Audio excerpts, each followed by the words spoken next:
Beto, welcome. Thank you so much for being our guest speaker. Angus and I are really looking forward to getting to know you because this is our first time speaking with you.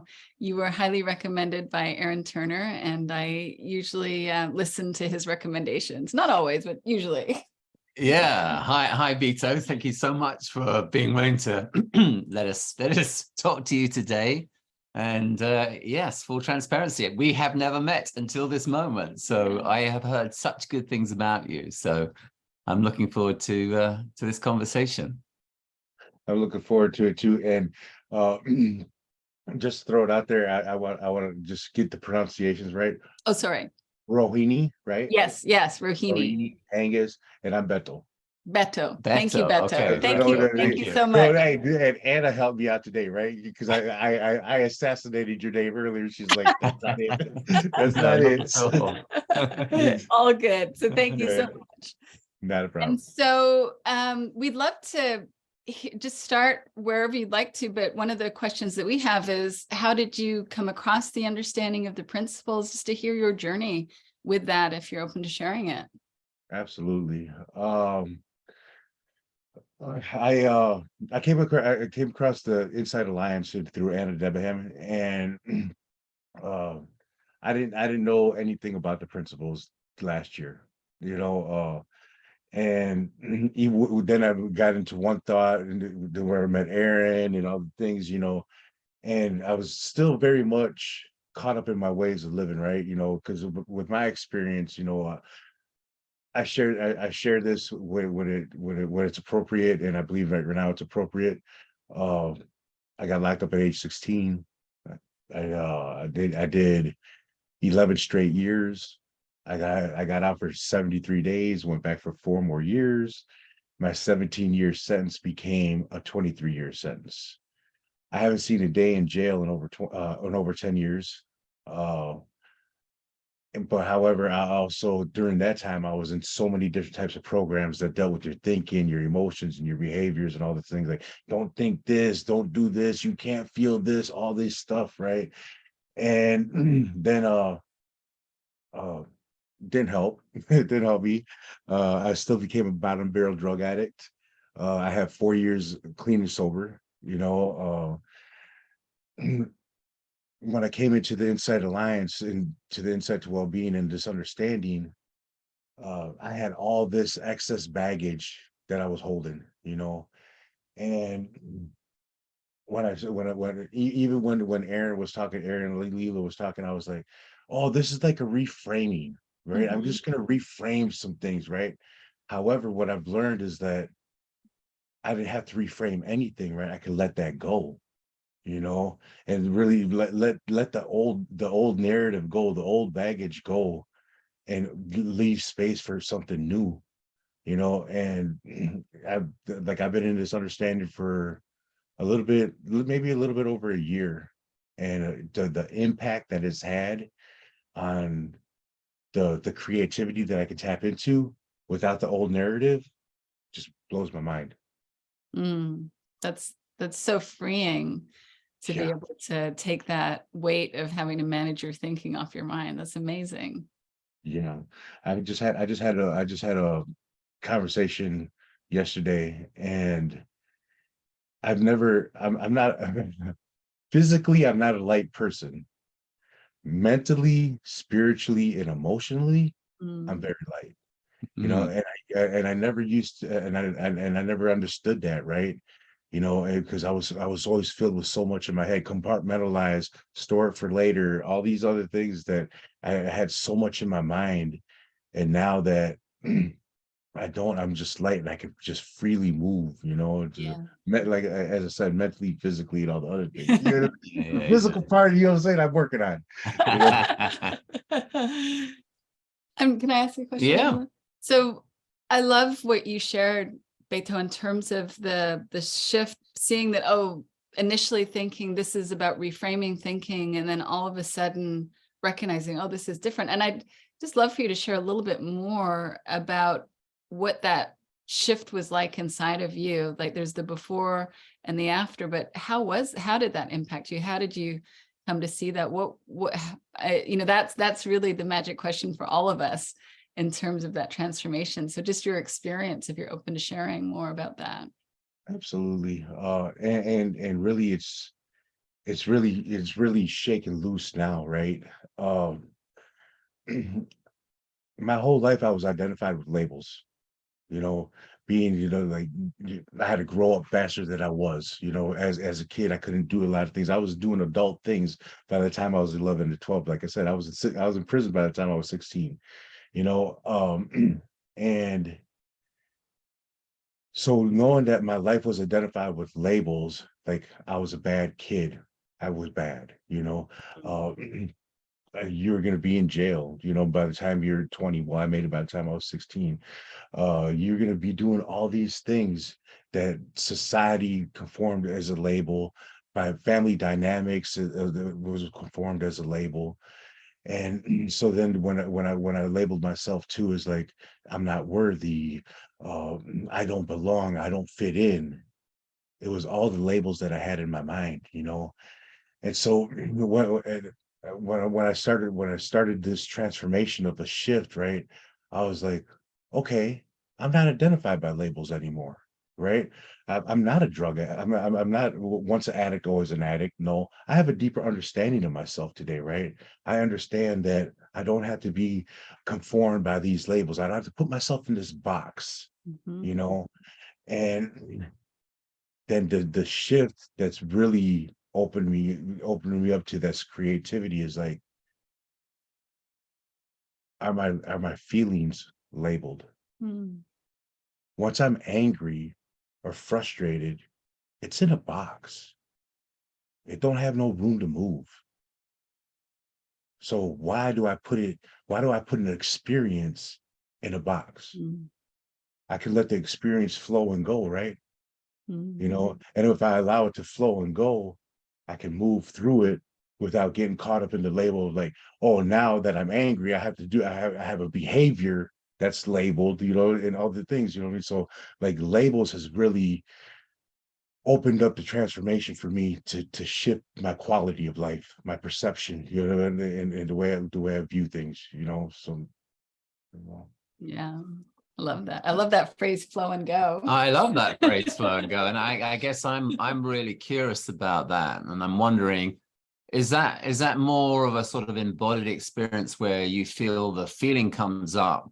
Because I feel like I can relate to that. There's, I'm sure I'm not as advanced as you with this, but I have a sense there are times where I can have that anger come up, and then there's an inclination to want to react. But I have had this experience of like, no, I can let that move through me. And it Mhm. feels more embodied. It feels like, oh, this is just my system doing what it's doing at this moment in time. And there's a fascination with that for me. But when I allow myself to feel, it does kind of like feeling like it's flowing and going. Mhm. And I don't have to act. I don't have to do anything with it. I love the way that you kind of articulate that as being like, those are the labels. This is what I'm supposed to do in this scenario. Yeah. So is it kind of more of an embodied kind of feeling in that sense? I'm just curious about that. Yeah, I definitely, because I've always had a intuition. My intuition was always a voice. Now it's a sensation that, Mm. Mm. so Yeah. now that I know, and I don't have to label the sensation. I don't know what my body is. I'm not that in tune, right? You know what I mean? Right. So if I'm just experiencing the sensation, let me just experience the sensation without labeling it. You know, Yeah. I could I could always come back around. You know what I mean? With the healthy boundaries and the wisdom that I have to navigate a situation. Before I didn't have that navigation because it was Right. the anger and the reaction. Mhm. Now it's like, okay, it'll come back around. You know, I so love that yeah, the embodiment of where it's at. Like I like how you worded that. Yeah, I like the way you say it. It is like a sensation. And when I was saying I kind of get fascinated, I get fascinated with the sensation. And I'm less inclined to, try to sort of unpack it or understanding it. I just feel it. And Yeah. and that seems to be so a much better choice in that moment. It's such a relief, right? You know what I mean? Like today it's like now I can navigate I have choices today, right? I don't. It's not control, because they got all the other programs that I talked about before, CBT, MRT, DBT, all the things. It was always like, control this. You can't do this. You can't do that. No, these sensations and the thoughts are just natural, right? You know what I mean? Yeah. Yeah, and so like, and I don't have to weigh myself down by having an expectation of how I'm supposed to react. Yeah. Mm. Let it go. Yeah. Yeah. What I hear in that is the shift where the other strategies or modalities might try and, or it might seem, I don't know if they actually are, but it might seem like they're asking you to navigate your experience by using your intellect. Like with the labels, you're using your intellect to try and help you navigate an experience. And what I hear you saying is that the freedom is in recognizing that we don't need the intellect to help us navigate our experience. We can simply allow experience to do what it needs to do, because that's part of our health. Mm. And that's the flow and go. Like the health of our experiences, it is going to come and go. That's always what it is. And it's nothing that we need to try to manage or control or be afraid of. And so I really hear that in your share, that shift from cognitively trying to navigate and all the suffering that creates, to dropping into what is the simplicity of that and the freedom of that. It's amazing. Yeah, I love how you worded that. Yeah, it gave me a sensation when you're saying that. So thank you. Me Yeah, too. that exactly that. Ditto. Yeah, I love that. Oh, that's great. That's great. Mm. And what about other people in your life? How have they responded to this shift and change that you've experienced? You know, as can I always use my lived experience as my learning curve, my awareness of where it's at, right? So when I didn't have this understanding, I was very hard on myself. Mm. Like I talked harshly to myself. My inner wisdom was very hard. He was like, "Hey, stupid, you ain't supposed to do that." You know what I mean? It's just very Sounds like hard. the inner wise guy, not your inner wisdom. That guy right there. You know, and then this shift is like, one of the biggest, most impactful insights that I've had is like, I don't have to be hard on myself, right? I don't have to beat myself up. I've been beating myself up my whole life, and I don't have to. So even using new language with myself, right, it was a shift, because I didn't use soft language or gentle language, right? However, to be gentle with myself and not to beat myself up. I used to beat myself up with a bat and like visually like hit my head up against the bars and just so caught up. And so I was like, well, I'm not perfect. And I realize that I'm going to make mistakes, but I don't have to beat myself up like that. If I choose to beat myself up, I take a feather. I'm very gentle today. You know what I mean? I don't have to be harsh with myself. And with that shift, you know, I realized that I'm a lot gentler with people around me, Mm. especially with my daughter. You know what I mean? Like, I really feel now with how I experienced life, the generational trauma has stopped with me. You Mm. know, I don't have to conform her to labels and expectations and anything like that. And she teaches me with the greatest wisdom that she has right now. And like I was caught up in a moment to where I was weighed down with frustration and anger, right? And I told my daughter, I was like, Cadence, what do you do when you get angry at people? She's like, oh, it's all right. You know what I mean? I'll get over it, right? I was like, yeah, but what do you do with that? What do you do with the person, right? She goes, I forgive him, Dad. And she's going on 4. No, she's going on 5. She's going on 5. Wow. Yeah, yeah, right. Mm. And I knew, and it's a very impactful to me, right? Because I was like, I know within this past year and a half, I've had the power of forgiveness, right? I felt that, right? But I also, with this situation, I was holding on to my anger. I was holding on to my frustrations, right? With ego and pride in the old me, right? I know where it was at. And for her to say that was just a release, you know? to where before I would never talk to a child and say, "Hey, give me some wisdom," right? You know what I mean? I wouldn't do that. I couldn't allow myself to be available or open to that. And now that moving the old filters and them self-made barriers, you know, just letting them fall away because they naturally fall away. I didn't have to do any work on it. I just had to allow it to fall away. It brings a gentleness to my family nucleus, but yet my community too. Yeah, that's really beautiful. Yeah, children are just, it's just so wise. It reminds me of a book I read a while back, and this guy was an anthropologist, and he was talking about spending time in somewhere in Africa, doing some work with a tribe. I forget the name of the tribe, but he was with a group of other scientists and anthropologists, and they had an interpreter who was a member of that tribe. And one of the anthropologists went to the interpreter and said, "What's up with those two over there?" And those two over there were a very young girl of about 4 years of age, funnily enough, and a very old woman. And the anthropologist had observed that these two were just like hip and handbag. They would just spend their whole life together. They were the best of friends. And the anthropologist asked the interpreter, says, "What's up with those two? They seem like they're best friends. That's kind of unusual." And the interpreter's like, "No, that's not unusual at all. The young girl has kind of like is fresh from wisdom. She's just come into the world. Wisdom is fresh in her mind, and the older woman is about to go back to it." So he's like, that's how he answered that question. And I thought that was just so beautiful.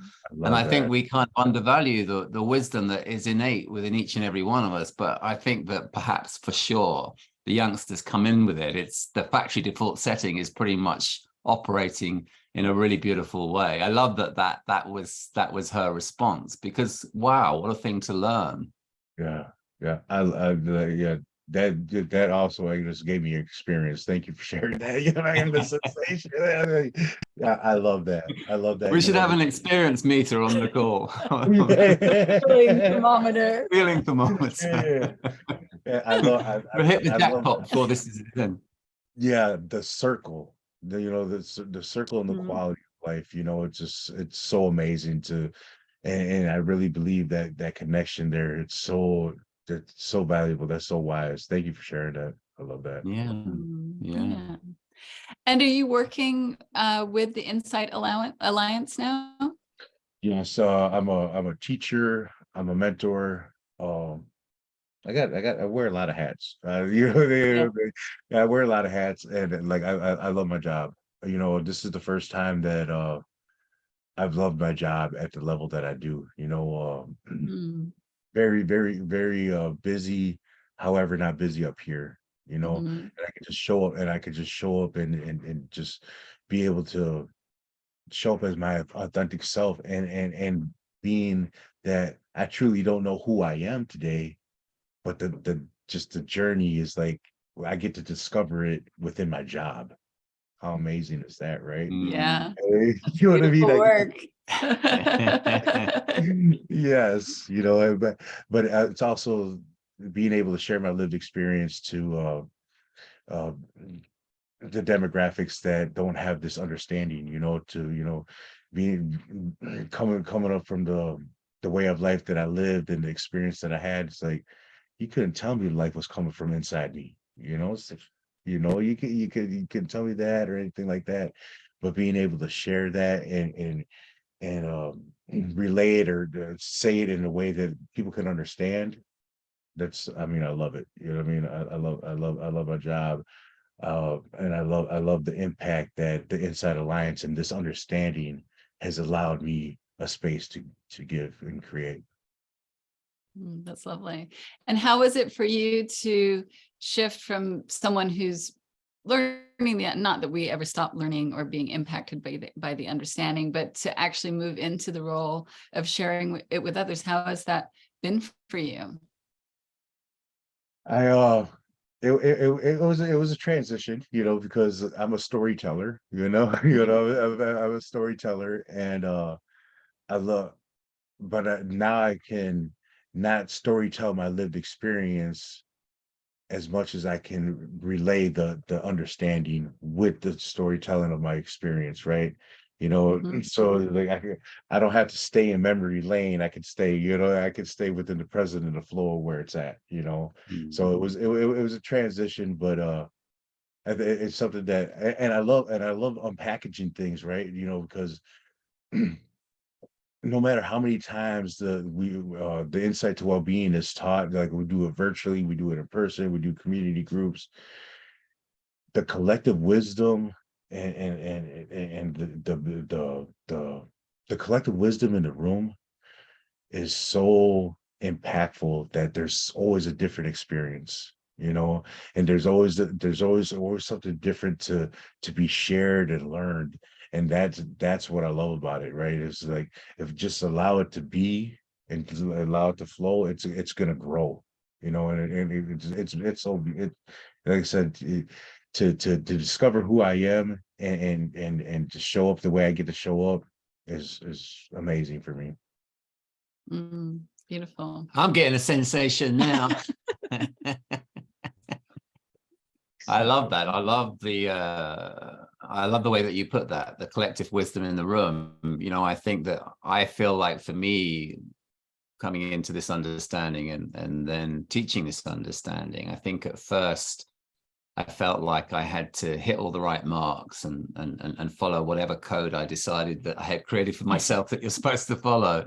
And then I feel like there is this point now where I'm getting much more open. And I think there has been some fear about surrendering to that, but the potential of that wisdom in the room to be able to teach a group and allow it to be a very collaborative experience. Yeah. I know that, when we first learned this understanding, I remember going to a seminar, or I guess a professional training that the Pranskys did. And I had never met any of these guys up until this point, I want to say, but I hadn't certainly experienced them in a seminar setting.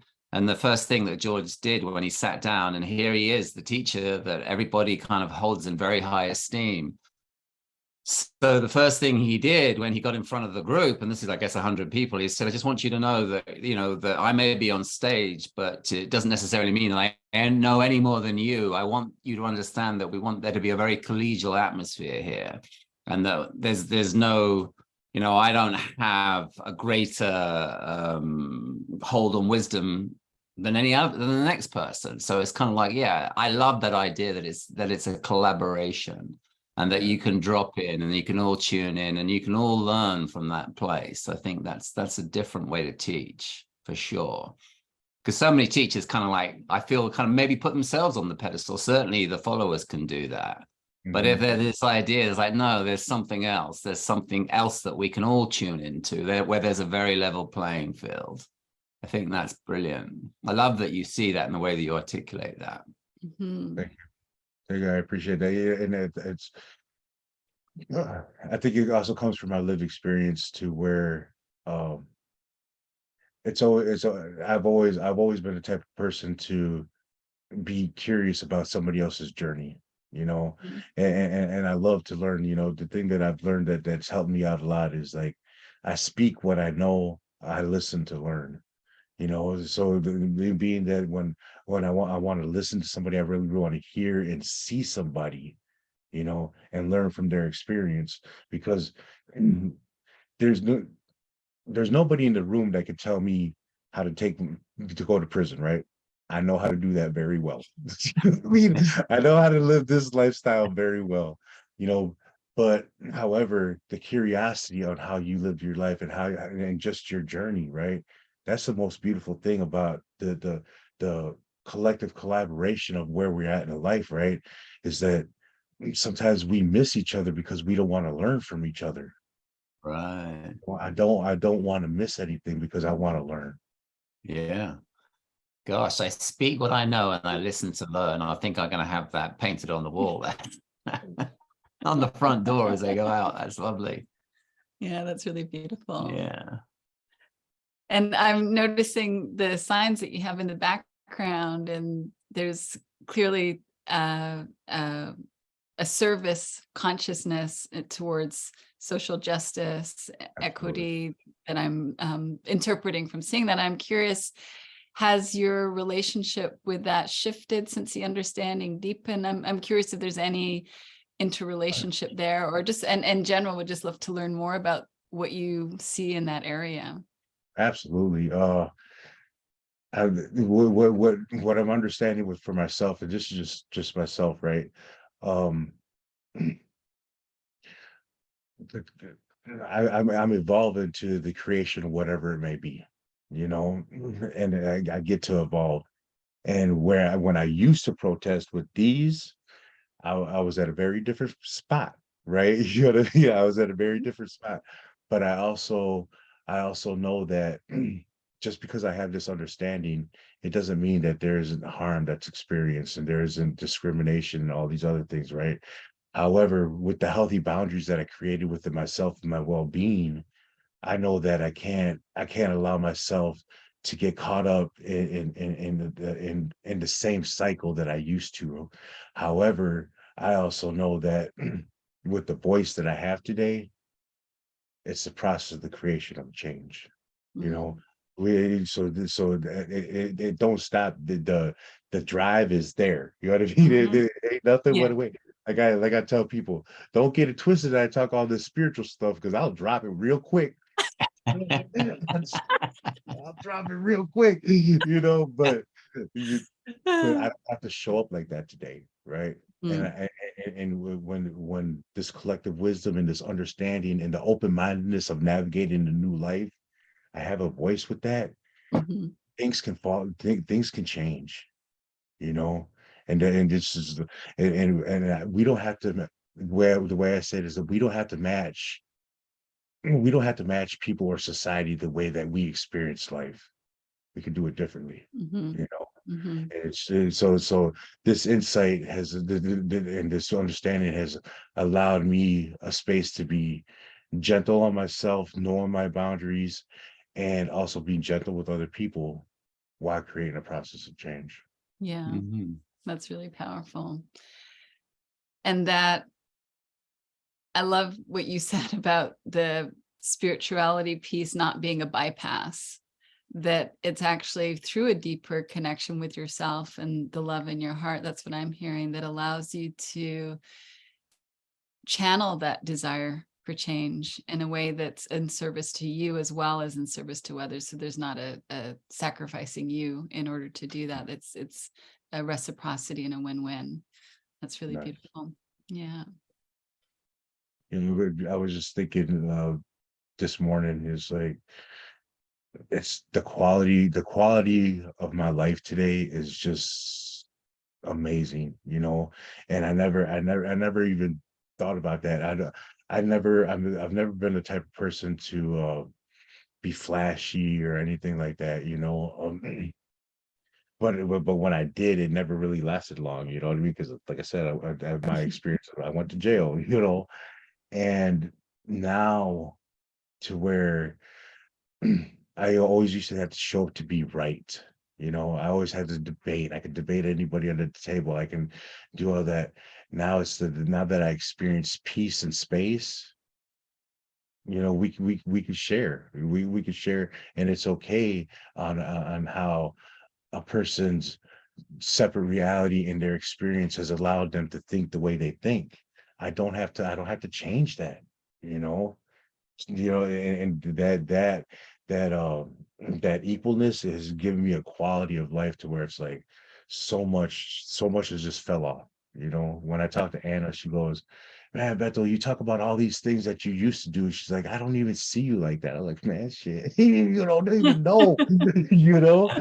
It's like, and that's what was one of my deepest fears is that, well, because I go to meetings because, like I said, I would have 4 years clean, and I bring my daughter with me, and I hear in the rooms to where they say, "Oh, I was raised up in the rooms," and I'm like, man, this is like a while back. I was like, man, am I doing my daughter a disservice by bringing her to the meetings with me? And I was like, man, like it was going through it in my head, right? And what I've learned is like the old actions of how I used to experience navigate my life, she don't see. Mm. She don't see me, you know what I'm saying, doing the drugs or having toxic behaviors or anything like that. She don't know that. Mhm. So it's like the yeah, just so much has shifted and changed in the way it gets shown up. Yeah. And that's really beautiful, like what you said earlier in terms of how the generational trauma that ends, that shifts significantly here. And that's what a gift that is for both you and your daughter. Absolutely. Yeah, it's amazing. I'm also, just to sort of change lanes a little bit, I'm just curious if there was one sort of single penny drop moment for you in terms of when you had an insight initially, when you were exposed to this understanding. Oh, the biggest one, Maybe there wasn't. I'm just curious. yeah, I think the biggest one for me was um the gentleness. The gentleness that I described earlier, you know, it's just, and I don't know where it came from, you know, I don't know where it came from. And there was just so much that I had compartmentalized. And yeah, that's a hard one. That's a hard one because like I said, I've only been in this understanding within a year, but the shift, the transformation has just been just so Mm, like Yeah. light. Like I'm like, yeah. you know, like I dropped so much stuff. So yeah, but the gentleness with myself, you know, in the way, the language that I use with myself, with the Yeah. thoughts that come and go, you know, it's just gentle. That just be gentle, and it's Yeah. okay. Mm. Sounds amazing. I would, I mean, you know, you obviously have your own experience. I equate gentleness with wisdom. I equate gentleness with love. Mhm. Um, and it's almost like you get to sort of experience life from that vantage point, and then all the noise of the ego and all the programming and all the conditioning, that sounds like it gets to be seen for what it is. It's not who you are or who we all are. We are that gentleness. We are that love. So that makes perfect sense to me. I just, you know, I'm always curious, like, is there a sort of come to Jesus moment for everybody, or where does the penny drop? You know, I love to hear. But for me, for sure, I feel like it's there have been moments where I've had insights, but it's been a gradual process. You know, I'm certainly human. I have my foibles, and I will have moments perhaps where I react and I, you know, hit a blind spot. But for me, more and more, it's I want to gravitate towards that gentleness. I want to gravitate more towards that wisdom. And it Yeah, sounds like that's hit you in a profound way. That's really awesome and beautiful.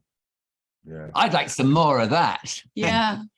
Yeah. I was just thinking when you were using that image of the feather, I'm like, wow, I've never I like even that too. thought of sort Yeah. of letting it be a light touch in that way. And that's definitely my continuing growing edge in terms of my relationship with myself. It's shifted so much over the years, thanks a lot to this understanding, but I still catch myself feeling that internal pressure, like I should be doing more. I should get more done today. And then all of a sudden I realize who is doing this to me? Like nobody is doing this to me other than myself. What am I doing? It's just so crazy that it can be such a blind spot. And so I'm going to see if I can do that feather. I know. I like that a lot. I like that a lot. Yeah. Yeah, there's so much in what you're saying that gosh, I could talk to you all day. I definitely have clients, you know, who kind of work with I work with them, and they suffer with anger issues, and it would be so great just to be able to sort of really make an impact, an impression on them. I can think of 2 or 3 in particular who get really stuck and just will go to reactivity in a heartbeat. So there's something in what you've been sharing that for me, yeah, what is it? What's the magic bullet? You know, I know that I've tried to sort of articulate, you know, in the way that I did with you. For me, it's about, yeah, I just want to sort of be able to sort of open their eyes to the possibility of experience that flow like you talk about. It will move through you. You don't have to do anything with it. And yet quite often it hasn't, with a couple of clients, it has fallen on deaf ears.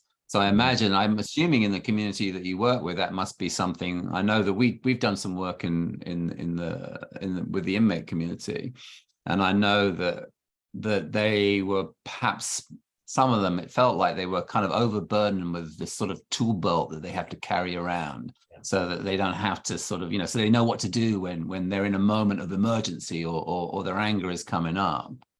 And I think that what you're pointing to is so apropos and beautiful, and that's the direction. And yet so much of the world of modern psychology, as I see it, wants to give you that tool belt, wants to overburden you with all these things that you have to do in those moments. And that seems like such a weight to carry around. Yeah. And a pressure. Yeah, I remember when I first heard that analogy, right? Like the tools, or especially coming from like the NA rooms, right? They said, "Oh, I got all these tools, right?" And I'm brand new to NA, and I looked, I think I didn't know what you were talking about, right? You know, and I was like, what do you?" And now, like with all the other programs, that deal with the cognitive thinking and all the things, they give you all these tools, and you're right. It's like it's so heavy, because it's like, because then now you're looking for this tool, because this is an idea of a tool. You need a tool to do a certain type of job. Yeah. You know what I mean? And really, the natural instrument, our inner GPS, is our best tool, right? Yeah. You know what I mean? Yeah. My GPS, when I was living that toxicness, my uh my inner wisdom was always trying to tell me to do better, but my GPS up here was saying, "Nah, I got this. You can do this," But now that I'm in tune to the inner GPS of my spiritual nature, in the wisdom where it's at, it's- even if I'm walking clumsily in life, it's okay, you know. And because I know I'm not making any chaotic, traumatic, unmanageable choices in my life that I'm going to see myself through, and it's really just tapping into that inner belief, and with the demographics that we get to serve with this understanding, it comes to holding on to the old. I've always held on to the old way of thinking, right? No matter what, and it's and what the way I get to touch that is like, once I found myself thinking about the old ways, I always have the same results. What if I challenge myself with curiosity to do something different? Mhm. Just be curious to do something different. Mhm. If they say, "Oh, play the tape all the way through." I say, "Man, screw that tape." Yeah, Yeah. I use different language. That's That's fine. We're an adult community. yeah, I use different language, you know what I mean? But uh why put that same tape in? Put in a different tape, play something different, Yeah. you know? Yeah. We don't have to go to that old trusty bookshelf of our lives, write something Mhm. different, create something different, you Mm. know, and, Yeah. and know what you attach to that creation. Are you attaching ego? Are you attaching pride? Are you attaching anger? Are you attaching frustration? Or are attaching understanding, gentleness, love, compassion, Mm. willingness? You know what I mean? Mm. Mhm. Yeah. Yeah. Yeah, there's something really powerful here that I'm trying to sort of unpack for myself. Maybe I should let it flow Let rather it than flow. get a hold of it. But there is something about what you're saying, like going to the sort of the old tape and that possibility of going into the unknown, and what you're pointing to about the GPS, our essential spiritual nature. Mhm. That for me is trusting that part of me is always looking to recalibrate. That part of me is looking always to level up. Why in the hell would I not trust that when I'm going into the unknown? And yet it's my fear that kind of keeps me rooted to the spot and stay with the history, stay with the old tape. Because Mhm. on some level, that's more comfortable than going into the unknown. But the unknown is where we grow. The unknown, we're here to grow and evolve, Yeah. obviously.